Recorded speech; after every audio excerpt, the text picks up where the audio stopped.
बिस्मिल्लाहिर्रहमानिर्रहीम। अस्सलाम वालेकुम दोस्तों अॼु वीडियो में मां तव्हांखे ॿुधाईंदुसि त सिंध जे मुख़्तलिफ़ 72 यूनिवर्सिटियुनि लाइ स्कॉलरशिप आई आहे।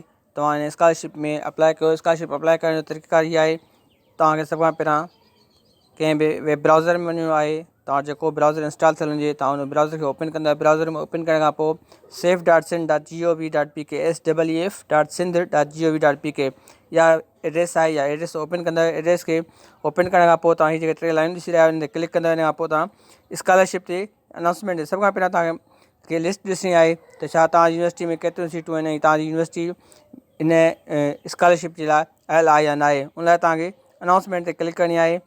अनाउंसमेंट ते क्लिक करण खां पोइ तव्हां हेठि ईंदव त हेठि इहा लिस्ट आहे, लास्ट में लिस्ट आहे, list of approved universities and institute. तव्हां हिन ते क्लिक कंदव, जंहिंखां पोइ तव्हांजो यूनिवर्सिटी जी लिस्ट जेका आहे सा ओपन थी वेंदी।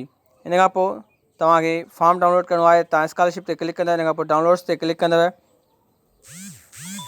डाउनलोड्स ते क्लिक करण खां पोइ तव्हां हेठि ईंदव त हेठि फॉर्म आहे, हेठां जेको इश्तिहार आहे उहो इश्तिहार बि हिते ई फॉर्म ऐं इश्तिहार मौजूदु आहिनि। पोइ तव्हांजो फॉर्म फिल करे ऐं पंहिंजी यूनिवर्सिटी में जमा कराईंदव।